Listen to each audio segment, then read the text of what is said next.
I like it, by the way, that I went on the line and saw your Jefferson Center kind of statement of purpose. Among many ideals associated with him, we are especially drawn to the ideals of curiosity, reason, inquiry, learning, and freedom of thought. Jefferson opposed intellectual and moral authoritarianism of any kind, advocating separation of church and state, relying on reason and conscience, which he developed through a lifetime of reading and discussion with other thoughtful people. So here we go.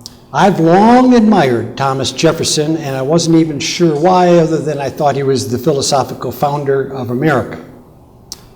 But I have since come to dislike some of the aspects of his otherwise exemplary character. But what better people to explore this with than you folks, rational, humanistic, understanding people. So thank you for coming. Thank you for this opportunity to speak to you. I'm both honored and I am humbled. I'm humbled for the many months of preparing this address. I found out how much I don't know about the topic. Careers are spent immersed in and focused on these issues and topics. And there are likely those here who know more than I do. I merely and perhaps foolishly volunteered to do this talk, and I've told you about the book and my note-taking. Too much to easily summarize, too much to bring into a half-hour talk, but I'll try. Because I was also scheduled to speak at I told you about that, about the Unitarian Fellowship, and I'll go on. We're prone to opinions no matter our relative ignorance about things. We tend to think in generalizations towards persons who are in categories. Thomas Jefferson was a man, a white, and a slaveholder. All of those are suspect, aren't they? And yet he was also an innovator in philosophical politics, an adept empath in often difficult relations, a Renaissance man in general, and a visionary of our new world. As with the history we're born into, our parents, our social station, our current spot in society, our current leaders, we must make do with our own karmas and context, just like he had to do in his. He was who he was then. But who are we now, is what I want to get at finally. The photo that came with the flyer that Richard put up is of that I took at one of my trips to Washington. I went 4 times to protest the Vietnam War, and I found his memorial. His memorial, by the way, stands, there's like a cross in Washington. I don't know if you folks know this. You have Abraham Lincoln's, the huge Abraham Lincoln sitting in a chair at one end, looking over the glassy water past the Washington Monument to the Capitol building. That's one axis. Then you have the White House over here looking across to Thomas Jefferson's memorial, which was not even thought of until 100 years after his death, and was not instituted until FDR did it. And it's kind of out of the way of the pedestrian traffic there in Washington. I took the photo of him up there high, and he stands 19 feet tall on that podium. Lincoln, by the way, sitting is 19 feet tall. If he stood up, he'd be 26 feet tall. They weren't that tall. They weren't giants. They weren't gods. But they were as tall as they were, and so are we. They lived up to themselves. Will we? They stand for the spirit of all men being equal, worthy, and free, though it took a long time to include both women and slaves and African Americans in that category of all men. Even today, the fight for fair inclusion in a humanistic democracy that honors, protects, and allows all goes on. We're still working at it. Beyond our shores, the gradual and fragile right to be free while cooperating with others in a self-run society is an ideal that is now favored by most human beings. It's so easy in these snarky, vindictive times to magnify the worst in people, elevating our values and projections from afar as though we'd do much better. He was compromised and a hypocrite, but he was much more than that. So are we much more than our failings in our life. We all fall, but we're not all fallen. We're not all only fallen. Next section, the Enlightenment, Thomas Paine and Adam Smith. When Jefferson penned our Declaration of Independence, we hold these truths to be self-evident, that all men are created equal and pursue the life, liberty, and the pursuit of happiness. He laid down a new social and political order befitting a renewed humanity in a new world, free from the domination of European history. We know the domination of popes and kings. It was based on a humanistic, deistic philosophy, largely built from ancient Greek and Roman philosophers and the newer Scottish Enlightenment philosophers.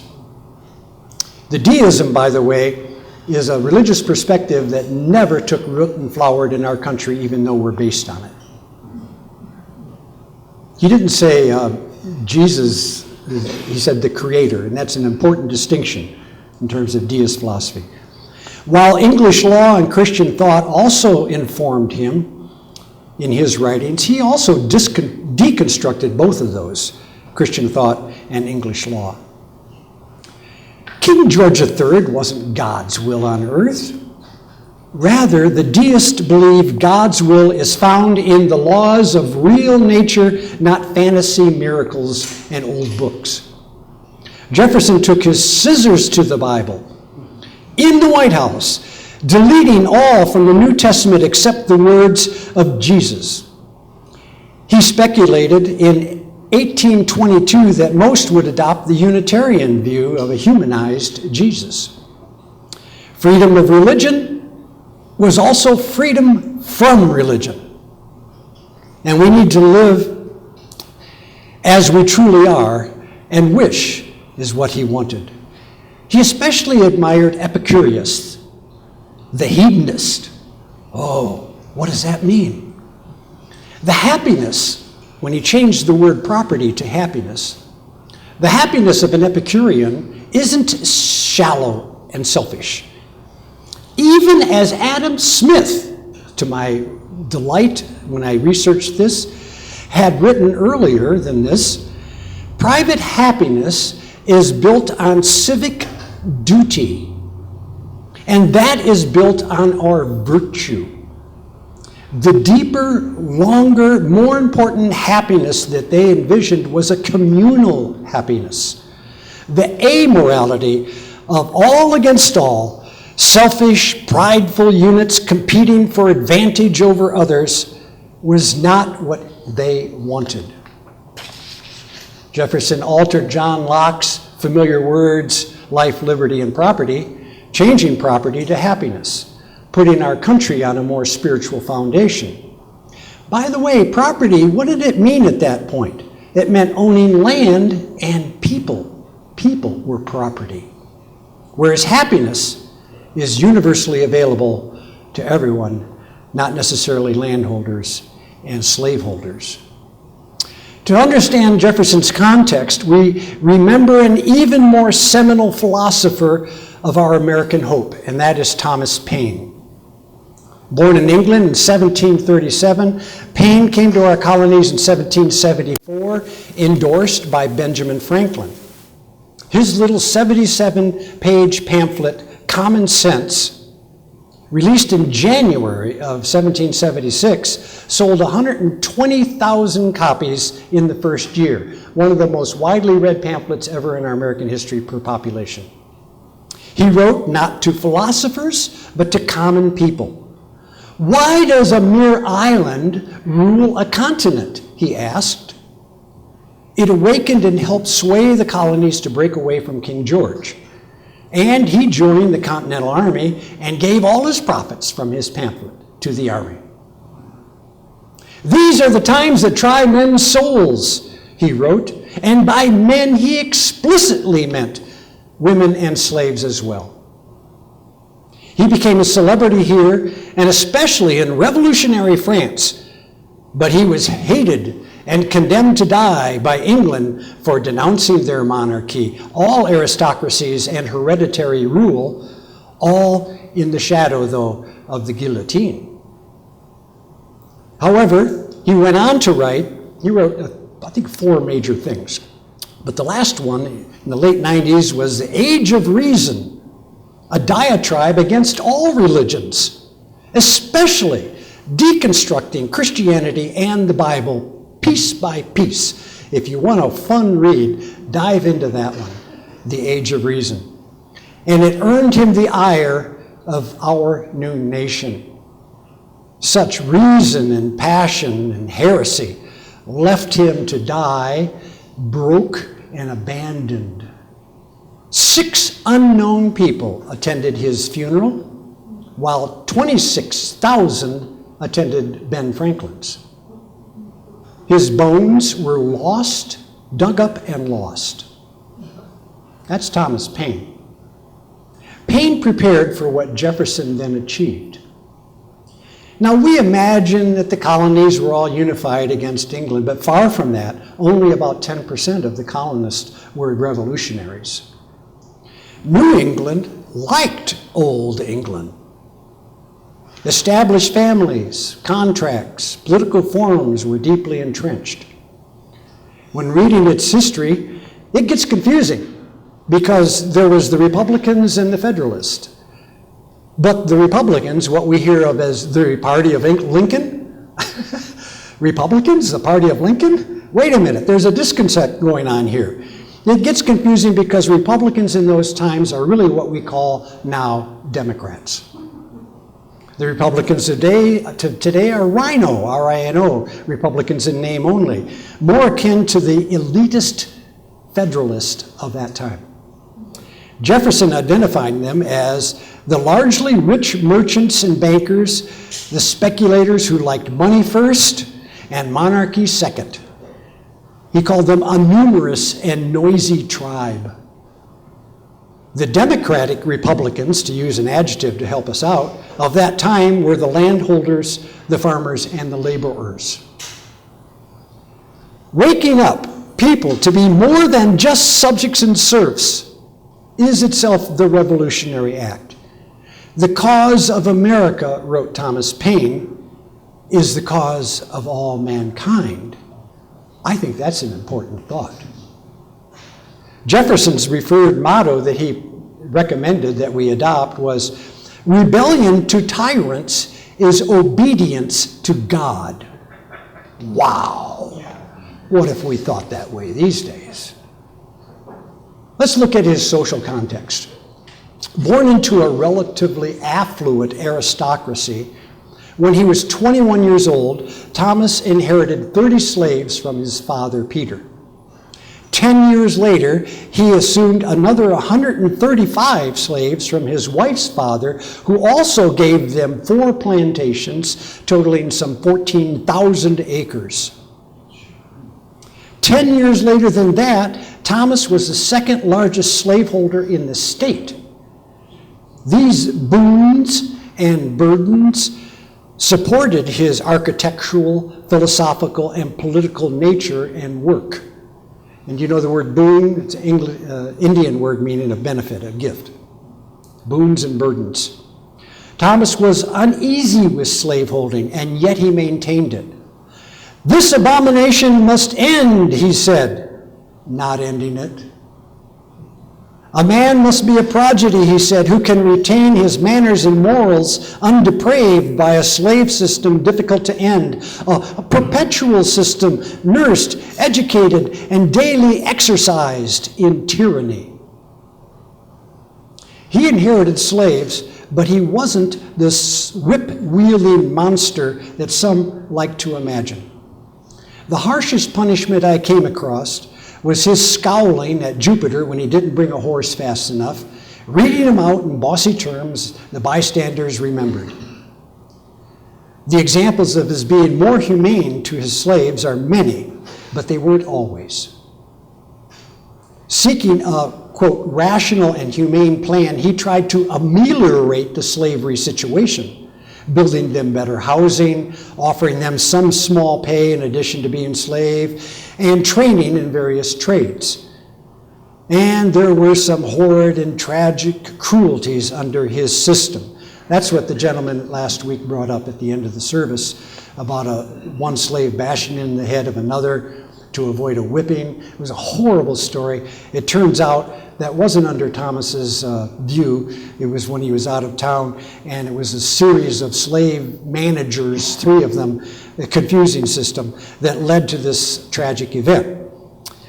So there were some horrid and tragic cruelties under his system, but he also purchased slaves in order to reunite their families, and he was known to not lay on the lash as some slaveholders would. But let's look at slavery itself. Slaves were not cheap, and slaveholders were not common. This paragraph reminds me of the dwindling value in humanity of labor.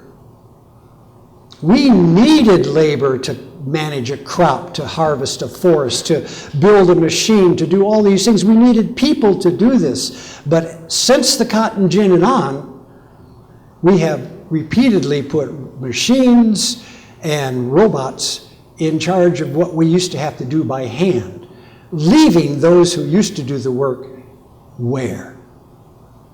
And that's coming on us in a big way. Slaves weren't cheap, slaveholders weren't common. Such laborers were expensive to buy and to maintain, but it was an investment that paid off.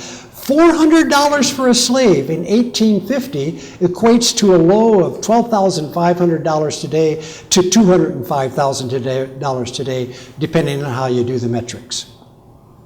The average annual income in that time was only $150, so a slave would cost as much as a typical house did at that time.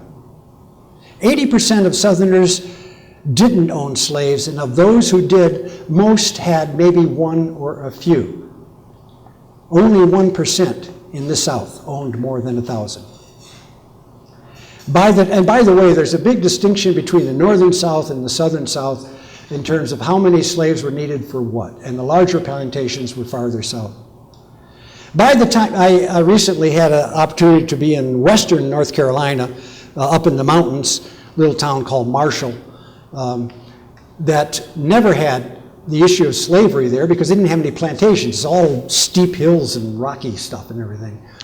And during the Civil War, the Madison County, where Marshall is, went for the Union. And it turns out there was a lot of mixed reactions across the South and the North. It's not like we see on our news about which state is red and which state is blue because one person tipped it over the 50% mark. Things are mixed more than we realize. By the time Jefferson died, he owned both slaves and debt. If he freed all his slaves, his surviving family would not have been able to satisfy that huge debt, nor would those slaves have paying jobs down the street for them to occupy and take. The system was a benefit and a problem for he and them both. The only slaves he freed were those children of Sally Hemings, I'll get to her, who he probably fathered and did promise to free. And though Sally was functionally free from the time of his death, she was on her own basically, she was later legally freed by Thomas Jefferson's daughter, Patsy. Again, we'll get back to Sally. But sadly, and this was one of the harder things I had to encounter to reduce my estimation of Thomas, he refused to execute the wish of a wealthy Polish man who offered Jefferson $20,000 to free and set up his slaves. And though that money would have paid down 1/5 of the debt he had at his death, he reneged on that, calculating that his family would need the value of their labor even more than that money. So besides building and running Monticello, means little mountain in Italian, with the help of slaves, he got a lot done. Though his life's accomplishments are many, he chose only to put 3 on his tombstone. The author of the Declaration of Independence, the author of the Statute of Religious Freedom for Virginia, and the father of the University of Virginia, there in Charlottesville. He didn't mention on his epitaph being governor of Virginia, congressman, vice president, and 2-term president, founding the country. No mention of his securing France's support during the Revolution or of the Louisiana Purchase thereafter, the best deal in country's history. And tense and divided though those times were, Jefferson himself is what I would call a pragmatic empath. He tuned into people real good. He knew how to relate. He liked people, even those he adamantly disagreed with. He would have opponents over for dinner and wine, meeting as persons, not positions, which reminds me, having you over here. He would go into debt to buy the wines that he served at these dinners. But being conciliatory in that fractious time took a toll on Thomas Jefferson because he had severe headaches and bad diarrhea his whole life. He was a true Renaissance man, giving 30 years of his life to the American cause while trying to have a life for himself. Here's some stuff about how he was. Every morning, he dunked his feet in cold water to get the day going. And in the winter, he would go shoeless because that's just how he was. He enjoyed farming, he liked horseback riding, fishing, and he really enjoyed architecture. When president, he refused to wear the king-like sword of a president and instead met his callers in his slippers. A bit of a little scandal there. He liked to hum. He liked Dick. You know who Dick was? Dick was his pet mockingbird that stayed in his room and sat on his shoulder and sang to him. He built up a large library that he later gave to the Congress to refurbish the Continental Library after it was burned by the British. He spoke 6 languages. He hand wrote 18,000 letters. He built and rebuilt Monticello, training the slaves who did the work in various trades, and he would join with them for fiddle music and dancing late at night. So besides helping to found our country, he managed to buy books, design buildings, import seeds, tend to tumultuous political times, complete with the ongoing wars, mostly with England, build a copy machine. He had a device where he could pen a letter and the other pen over here would make a copy for him. He had a dumb raider that brought wine and food up from the basement mysteriously. He built a cipher to create encrypted messages so they could send their information secretly. He traveled back to England, to France, and back. He hosted dinners. He ran a farm, although with the help of slaves. He had then the labor to supply him with the kind of wherewithal that we get now automatically in society. We're supported by this amazing system of economics and technology that allows us the kind of income and time to pursue our goals. But at that time, he needed the slaves. Though in the background of the political story, they provided the practical and I suspect emotional support that was needed to help found this country because it wasn't an easy task. Jefferson's love life. He was a lover, not a fighter. He winced at criticism of him. Any criticism really bugged him. And he was conflict adverse, to use our modern language. But he stayed loyal, entering into that fray anyway. And he would fall in love hard. And he had a long raft of deaths to grieve. I could list them, but they go on and on. So many deaths of children and friends, and people in his family. His life is punctuated by death. He especially loved and then grieved for his wife, Martha, who he called Patty. He promised her on his deathbed that he would never marry again, and he didn't. He did have some affairs, mostly with married women, sometimes known, but none as lasting or as forbidden or as private as with his slave, Sally Hemings. Sally Hemings was Thomas's wife's, Martha's, half-sister. They shared the same white father and the same white grandfather, both of whom mated with Africans and had children by them. So she was only 1/4 African herself, and her children were only 1/8. She had long, straight hair and a light-skinned complexion. Her children looked a lot like Thomas, though no one would mention that. Such was a common practice of those times. Some owners bred African women slaves for their own pleasure and to create more slaves. But whether this is simply, crudely, and only what Thomas had with her is disputable. Sally was 10 years old when she was at the deathbed of Thomas's wife when she died in 1872. He grieved hard. He went into reclusion for about a month and rode his horse in this area and disconnected from all social involvement. It was 4 years to replace Ben Franklin that Sally accompanied Thomas's younger daughter, Polly.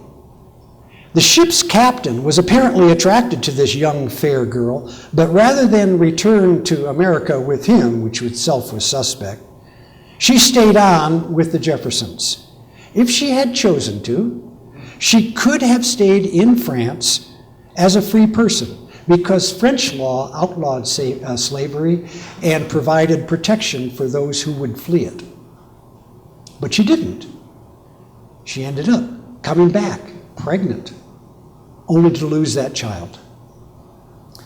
Sally then stayed with Thomas for the rest of his life, 40 years, bearing him 6 children, 2 of whom died.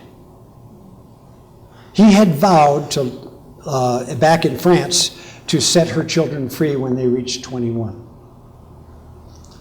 Now, some hate this as nothing other than institutionalized rape. But I wonder if it wasn't a more loving relationship than we tend to imagine. Maybe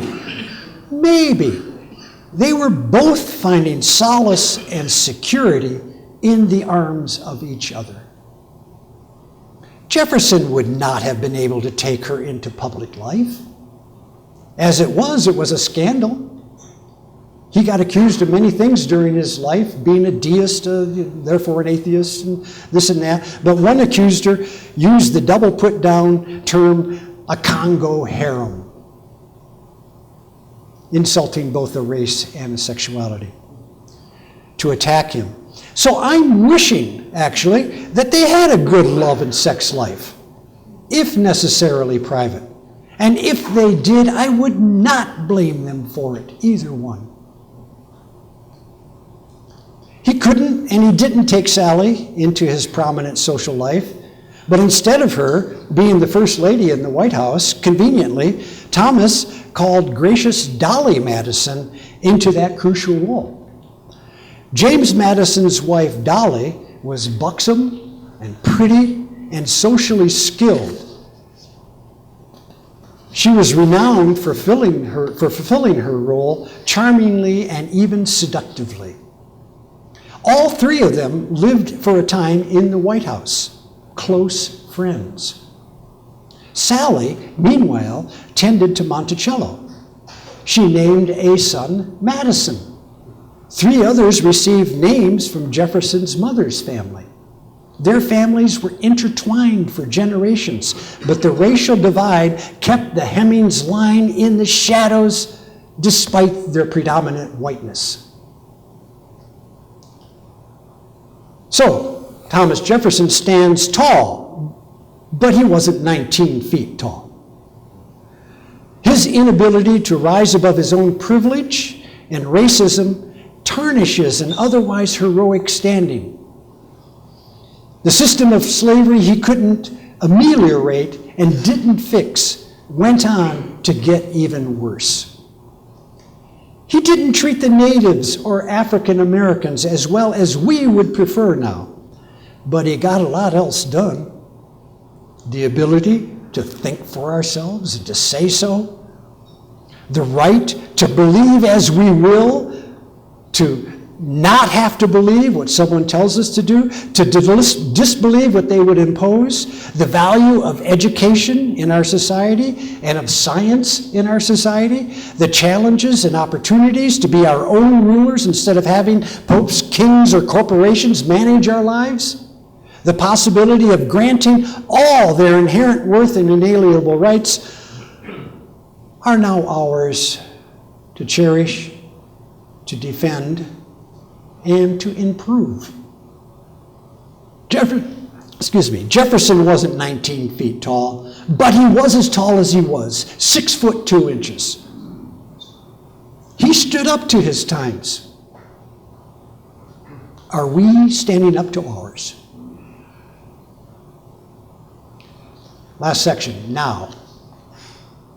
Was it fake theater that the hit play Hamilton idolized Alexander Hamilton when he was such a conniving rascal? He and John Adams sought to secure English-style structures and relations, especially in banking, investing, and manufacturing. Jefferson wanted a more democratic-based society, with farmers and working men empowered in their own right. Political parties at that time of Jefferson were rarely regarded as for fear that they would become entrenched parties called factions that would overwhelm any comity and cooperation between people that might have otherwise existed. The tensions were as bad and divided then as they have become again now.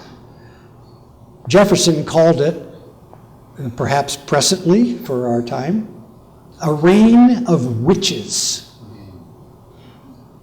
I heard there was a witch around that we were looking for.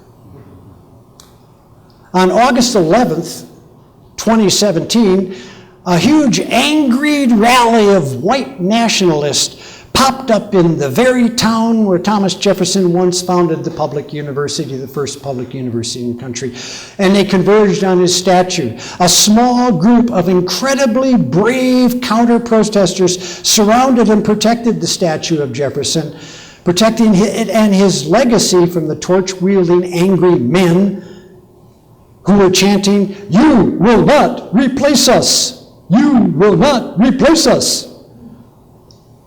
The next day, one of them ran his car into a group of those daring to object to these bully racists, injuring many and killing one. Our President Trump refused to criticize. He said, "There's blame on both sides, and there are fine people on both sides." It's got me wondering, perhaps there are kinds of persons with types of brains and biology built in that end up adopting political and religious philosophies that fit their underlying nature. Admitting and incorporating such types of persons is the challenge of a self-run inclusive democracy. It is a perennial dispute between the types. And yet here we are. still having to deal with iconoclastic factions angrily attacking e pluribus unum, out of the many, the one. Well, as then, so now, what is it in humans who like bossy rulers? We've seen it in history, and we're witnessing it again in our world today. They're so much simpler and more decisive than quarreling legislators. A capricious, arrogant ruler with a jutting jaw impresses some. Some support authoritarians no matter what arbitrary cruelties they impose. Witness, for instance, our alleged president chumming up with Netanyahu, Duterte, Bolsonaro, MBS, and Putin. The death squads prowl, lawyers are killed off from Turkey to Mexico, and journalists are hacked up before the world's eyes. No consequence to any of it. Trump's buddy, Steve Bannon, having helped elect him, and coincidentally Bolsonaro in Brazil, now targets Pope Francis. Making use of a compliant media, fascists control their governments and societies.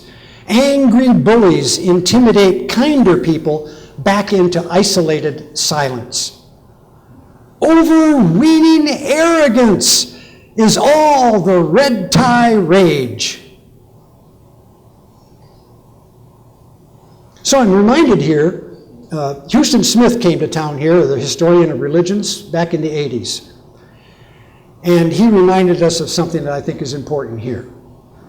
He said the 7 deadly sins, pride, gluttony, sloth, so forth, are all based on the sin of pride. But pride didn't mean being glad about oneself. It meant overweening arrogance, putting others down in order to put oneself up. We get confused messages. A needed battery swap missed these crucial words. I'm reminded here the ancient 7 deadly sins were all based on pride. But pride didn't mean being glad about oneself. It meant overweening arrogance, putting others down to put oneself up. We get confused messages in our Judeo-Christian heritage, but historian of religions Houston Smith helps rescue the meaning of pride and humility. For him, humility is not a, oh, I am not worthy, only thou art great, sort of depressed, self-defeating thought. Humility is being oneself fully in such a way as to allow others to be themselves fully. Imagine a democracy where all lived fully, supported by others doing likewise. However tall we are, we're as tall as we are, and what if we lived up to ourselves? What if we met and mastered the karmas and context of our destiny? I'm just this tall. Have we lived up to ourselves? What if we met and mastered our karmas and context of our destiny? There's no savior going to come and fix our world other than how we manage to rescue and redeem it. There's no bigger country or political force out to impose norms or to enforce laws. Authoritarians and bullies tend to take over, like they're doing again lately. Are we brave, wise, and dedicated enough to not let them put our higher nature into lower failings? To not let the holy hope of America descend into divisive violence, walled edges, stuffed prisons, a ruined environment, and needless, tragic new wars? A political challenge is upon us now as it was upon them then. I remember Thomas Paine's faith in what he called the nation. If you read Tom Paine, pay attention to his use of the word nation. While he did favor a constitution and laws that would persist, he wasn't a fundamentalist, thinking they could not be improved once written. The nation is the people incarnating self-rule for their time. Our system, noble in intent and resilient in function, staggers. One wing maims the other, and we expect that bird to fly. We declare corporations to be the persons, and their money is the free speech. We declare journalists liars and spies, dismissing whatever facts they might uncomfortably reveal as fake. Well, besides these daunting challenges upon us, how do we modern citizens try to have an honorable and enjoyable life as parents and leaders and libertines and innovators? Are we as tall as we are? Do we purchase shirts made in slave-like settings on the other side of the world? Eat food from systems that lay waste to the laborers and the land? Do we drive cars, like I did to come here today, that add a bit of more trouble to the growing global warming that we know is getting worse and will continue to? We're as enmeshed in our context as Jefferson was in his. And for all we tried to do and did, he didn't come through untarnished, nor do we. We all fall, but we're not all fallen. Our failures are not the only thing that we do in life, and should we be known for them? They do not entirely define us or others. Compromise and hypocrisy was part of Jefferson's life, just like it sometimes is in ours. The negativity bias in our brains will have us chasing ourselves and each other with amygdala-generated scorn. Snark is the new sport. Fortunately, we also assert our prefrontals to remember compassion, to affirm thinking, to promote inclusive creativity. Wrapping up here. The advancement of the Enlightenment values of human rights, of self-rule, of science, gradually overcome servitude, superstition, and sad, silly stupidities.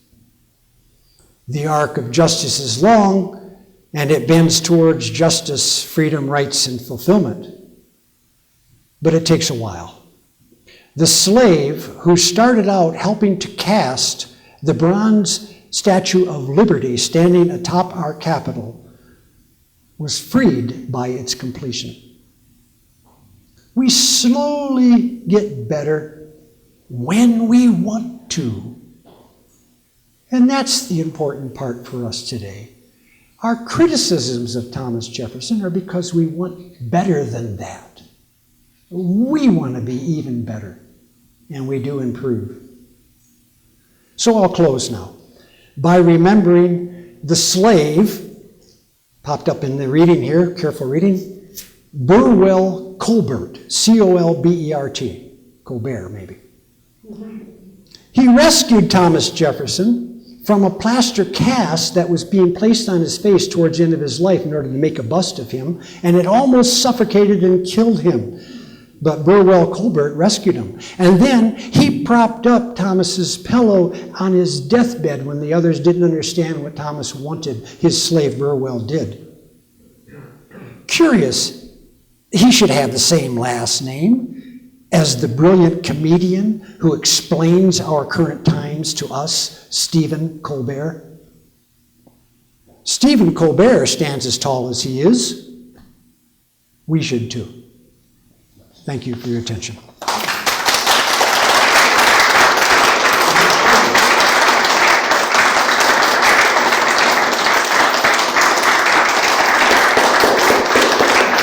Thank you. Applaud for Thomas Jefferson and for all the people around him. By the way, I didn't include here, there's a few things pop into my mind in the last minute here. He and John Adams were adversarial most of their life, but they were also in communication with each other most of their life. He wrote hundreds of letters to John Adams. And 50 years to the day, July 4th, 1776, 50 years later, Thomas Jefferson managed to stay alive until the anniversary of the Declaration. And 600 miles from there, John Adams died on that same day as well. I think a third president died, Monroe perhaps, on the same day later. And then they both think the other one lived longer. Yeah, well, they didn't know. They were 600 miles apart. We didn't have the internet then. Thank you. Pardon. Yes, go ahead. And they had become friends again in those last few years or months. Despite all their differences. And that was the thing that especially popped out to me, was that Jefferson had an opinion, but he had adversaries and he had people he didn't like that didn't like him. And he would have them to dinner, and over wine they would meet as persons, not positions. A big difference between what's going on now.